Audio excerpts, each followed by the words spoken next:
اچھی سوچ، پختہ عزم۔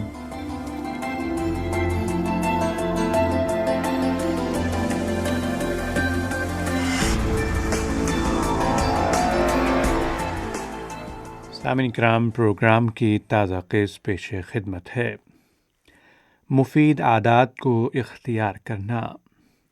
سامعین، مشکل حالات میں ان سب طریقوں کو آزمانا اتنا آسان نہیں ہوتا۔ فکر اور سوچ کے یہ تمام مختلف طریقے حفاظتی تدابیر کہلاتے ہیں۔ ہم غصہ کرنے سے پرہیز کی خاطر صبر کی ان مختلف قسم کی مفید عادات کو پرورش کرتے ہیں۔ یہ ہے مراقبہ۔ مراقبے کے لیے کوئی عادت اختیار کرنا، یعنی کوئی مفید چیز بطور عادت اختیار کرنا ہوتی ہے۔ اولاً تو ہمیں صبر کی مختلف قسموں کی مختلف توضیحات کو غور سے سننا چاہیے۔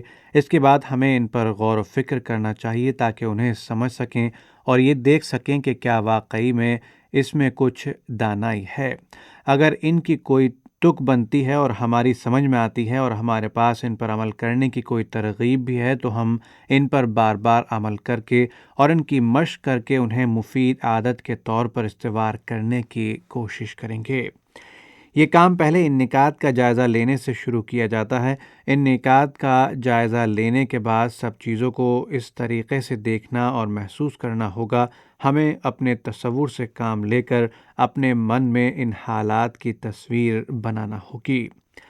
ہم کسی ایسی صورت حال کا تصور کر سکتے ہیں جس میں ہم اکثر غصے میں آ جاتے ہیں اور پریشان ہوتے ہیں۔ مثلا ہمارے دفتر میں کوئی شخص اس طرح کام کرتا ہے جو ہمیں پسند نہیں۔ سب سے پہلے اس شخص کو دیکھو جس طرح کہ وہ ہے، بطور ایک انسان کے جو خوش رہنا چاہتا ہے، نہ کہ ناخوش۔ اگرچہ وہ اپنی پوری کوشش کر رہا ہے لیکن وہ ایک بچے کی مانند ہے اور حقیقت نہیں جانتا کہ وہ کیا کر رہا ہے۔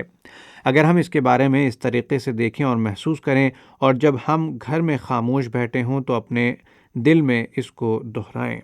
ہم اس بارے میں جتنی زیادہ مشق کریں گے اتنا ہی زیادہ آسانی سے اس وقت زیادہ مثبت طریقے سے اس کے بارے میں رد عمل ظاہر کریں گے جب ہم دفتر میں ہوں اور ناپسندیدہ حرکتیں شروع کرتے۔ اس کے ساتھ غصہ کرنے کے محرک کے بجائے دل میں ایک نئی تحریک پیدا ہوگی، زیادہ صبر اور زیادہ برداشت کی تحریک۔ اس کے بچگانہ رویے کو دیکھنے سمجھنے کی مشق کرنے کے بعد تاکہ ہم اس کے شرارتی طور طریقوں کو صبر سے برداشت کر سکیں، ہم ایک قدم اور آگے بڑھ سکتے ہیں۔ ہم یہ دیکھیں کہ جب اس ناپسندیدہ طریقے سے کچھ کرتا ہے تو اس کی عزت کم ہو رہی ہوتی ہے، لہٰذا ہم اس کے لیے اپنے اندر دردمندی کا جذبہ پیدا کرتے ہیں۔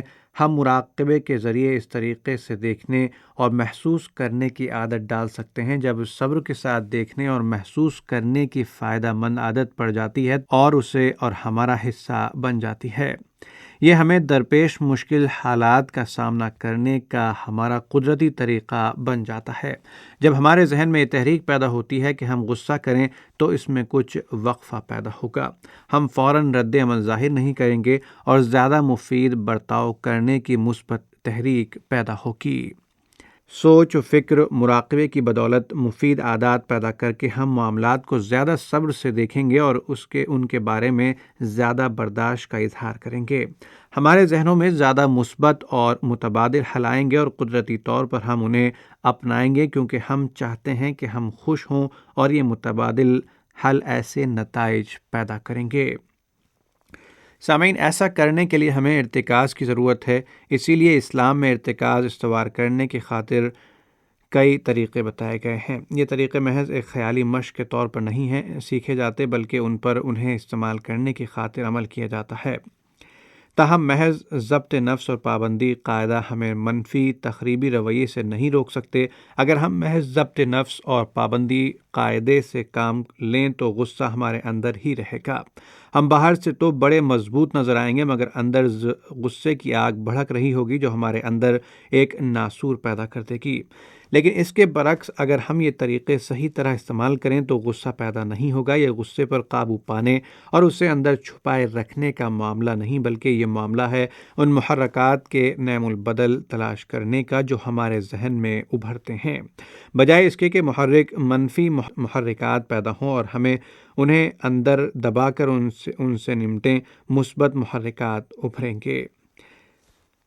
ایک بار جب ہم ایسا کرنے کے قابل ہو جائیں گے تو اپنی ترغیب کے مطابق ہم اپنے مسائل سے چھٹکارا حاصل کر سکتے ہیں اور مستقبل میں معاملات بدتر شکل اختیار نہیں کریں گے، یا ہمیں کسی طرح کا کوئی بھی مسئلہ درپیش نہیں ہوگا، یا ہم مضبوط ترین اور ترقی یافتہ ترغیب کی مدد سے اپنے خاندان، اپنے دوست، احباب، متعلقہ لوگوں کے لیے کوئی مسئلہ کھڑا نہیں کریں گے، اور ہم بھرپور طریقے سے دوسروں کی مدد کرنے کے قابل ہوں گے۔ ہم ایسا کر سکیں گے کیونکہ پریشان کن جذبات اور مسائل ہمیں محدود نہیں کریں گے، اس طرح ہم اپنی تمام صلاحیتوں کا ادراک کر لیں گے۔ تعلیم و تربیت کے چند اہم پہلو۔ سامعین، انسانوں کی تربیت کرنا، ان کی کارکردگی کو بڑھانا، انہیں اوپر اٹھانا، ان کی ذات کو زیادہ سے زیادہ مفید بنانا، ان کی خامیوں کو کم سے کم کرنا، انہیں اس قابل بنانا کہ وہ اپنی کمزوریوں پر قابو پا کر اپنے آپ کو کامیاب بنائیں، ہر دور میں معلمین، مصلحین اور مفکرین کی توجہ اور کام کا اہم نقطہ رہا ہے۔ یہ بھی ایک حقیقت ہے کہ انسان کے خالق نے انسان کو سیدھے راستے پر رکھنے کے لیے انبیاء کا جو سلسلہ قائم کیا، اس کی بڑی وجہ بھی انسان کی ذات کی اصلاح اور اس کی زندگی گزارنے کی بنیادی مہارتوں سے اسے آراستہ کرنا تھا۔ ہر پیغمبر کا یہ بنیادی فرض رہا ہے کہ وہ انسانوں کی اصلاح کرے، ان کی کمزوریوں کو دور کرنے کی سعی کرے، انہیں معاشرے کا مفید شہری بناتے ہوئے اپنے رب کا تابع فرمان بنائے تاکہ انسان دنیا اور آخرت دونوں میں کامیاب ہو، اسے دنیا اور آخرت دونوں میں عزت، سرفرازی اور سکون حاصل ہو اور وہ انجام میں بد سے بچ سکے۔ اصلاح نفس اور تربیت جہاں ایک داعی کا اہم ترین فریضہ ہے، وہیں ایک بڑا مشکل، صبر آزما اور حوصلے اور جرأت کا کام بھی ہے۔ اس ضمن میں چند اہم امور ایسے ہیں جو اگر داعی کی نگاہ سے اوجھل ہو جائیں تو نہ صرف مایوسی ڈیرا ڈالنے لگتی ہے بلکہ بعض اوقات داعی کی تمام تر کوششیں الٹ نتائج کا باعث بنتی ہیں۔ اس مجلس میں چند ایسی ہی باتوں کی طرف اشارہ کرنے کی کوشش کی جا رہی ہے، اس یقین کے ساتھ کہ اگر ان امور پر نظر رکھتے ہوئے اصلاح کی کوششیں کی جائیں گی تو وہ نہ صرف زیادہ نتیجہ خیز ثابت ہوں گی بلکہ اس ضمن میں پیش آنے والے مسائل کو بھی کم کرنے کا باعث بنیں گی۔ انسان خوبیوں اور کمزوریوں کا مجموعہ ہے۔ سامعین، قرآن کریم میں جہاں انسان کی عظمت کا اقرار و اظہار ہے، وہیں اس کی بعض کمزوریوں کی بھی نشاندہی کی گئی ہے تاکہ دونوں پہلو سامنے رہیں۔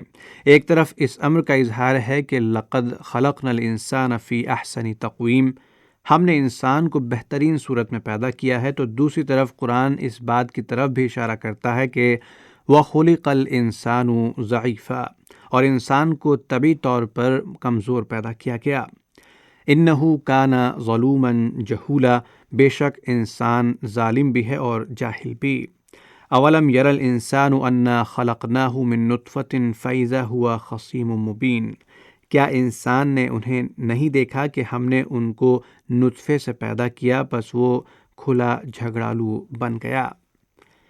ایک طرف قرآن انسان کی عظمت کا اقرار اس طرح کرتا ہے کہ انی جاعل فی الارض خلیفہ، بے شک میں زمین میں اپنا خلیفہ بنانے والا ہوں، اور دوسری طرف انسان کی اس کمزوری کی بھی توجہ دلاتا ہے وَلَقَدْ عَهِدْنَا إِلَىٰ آدَمَ مِن قَبْلُ فَنَسِيَ وَلَمْ نَجِدْ لَهُ عَزْمًا، اور تحقیق ہم نے اس سے پہلے آدم علیہ السلام سے عہد لیا لیکن وہ بھول گیا اور ہم نے ان میں عزم نہیں پایا۔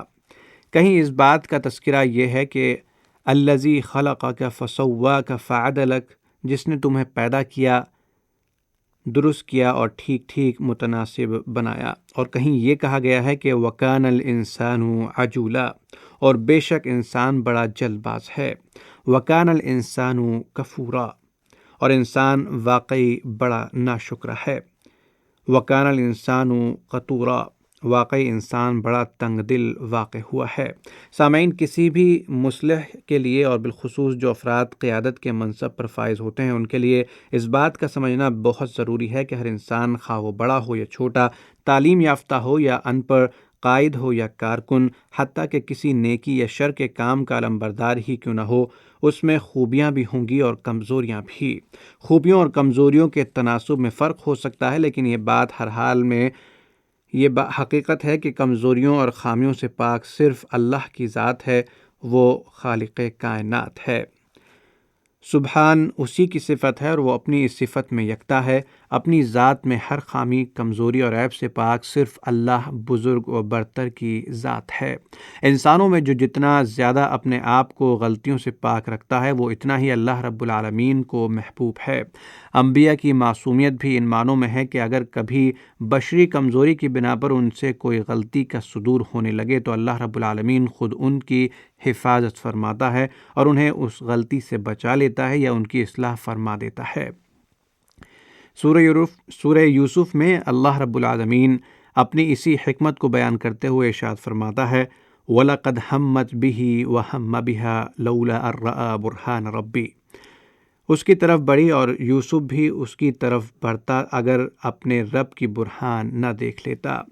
یہ غلطی ضروری نہیں اللہ تعالیٰ کی نافرمانی کے سلسلے میں ہی ہو، بلکہ پالیسی اور طرز عمل کے درست نہ ہونے کے سلسلے میں بھی ہو سکتی ہے۔ مثال کے طور پر حضور اکرم صلی اللہ علیہ وسلم ایک دفعہ کچھ سرداروں کو دین کی دعوت دے رہے تھے کہ ایک نابینا صحابی حضرت عبداللہ بن مکتوم نبی صلی اللہ علیہ وسلم سے کچھ پوچھنے کی جسارت کر بیٹھے۔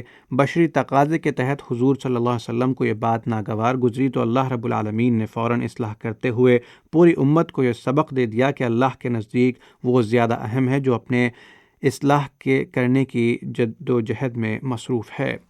اس طرح کی اور بھی مثالیں قرآن کریم میں موجود ہیں۔ مثال کے طور پر قرآن کی یہ آیت سامنے رہے ایھا النبی لم تحرم ما احل اللہ لک، اے نبی صلی اللہ علیہ وسلم جو چیز اللہ نے آپ کے لیے حلال کی ہے آپ اس سے کیوں کنارہ کشی کرتے ہیں۔ عفی اللہ عنک لم اذنت لہم، اللہ آپ کو معاف کرے آپ نے ان کو کیوں اجازت دی۔ صحابہ میں حضرت عمر رضی اللہ عنہ کی مثال کو سامنے رکھیے۔ ان کا مقام و مرتبہ یہ ہے کہ حضور صلی اللہ علیہ وسلم نے فرمایا کہ اگر میرے بعد کوئی نبی ہوتا تو وہ عمر ہوتا، لیکن اللہ نے نبوت کا سلسلہ میرے اوپر بند کر دیا ہے۔ حضرت عمر رضی اللہ عنہ وہ ہیں کہ جن کی رائے کے درست ہونے کی تصدیق کی گئی کئی مرتبہ خود اللہ تعالیٰ نے کی ہے، لیکن ذرا غور کیجئے کہ جب حضرت عمر تورات کے چند اوراق کے لیے نبی کی خدمت میں حاضر ہوئے تو بارگاہ رسالت سے انہیں کیا جواب ملا۔ اسی طرح جب جیش اسامہ کے بارے میں حضرت عمر رضی اللہ تعالیٰ عنہ نے خلیفہ وقت کو قائل کرنا چاہا تو حضرت ابو بکر رضی اللہ تعالیٰ عنہ نے انہیں کتنا سخت جواب دیا، اور وقت نے یہ ثابت بھی کر دیا کہ خلیفے کی بات درست تھی۔ حضرت حاطب رضی اللہ عنہ کا خط والا واقعہ بھی ذہن میں رہنا چاہیے۔ ان تمام باتوں سے سمجھانا یہ مقصود ہے کہ اصلاح و تربیت کرنے والوں کو ہمیشہ یہ بات ذہن میں رکھنی چاہیے کہ یہ ممکن ہے کہ بڑے سے بڑا شر رکھنے والا انسان بھی اپنے اندر کوئی خوبی رکھتا ہو، اور اس کی بنا پر اللہ رب العالمین اس کے لیے ہدایت کے دروازے کھول دے، اور یہ بھی ممکن ہے کہ کسی بڑے سے بڑے خیر کے علمبردار سے کسی غلطی اور کوتاہی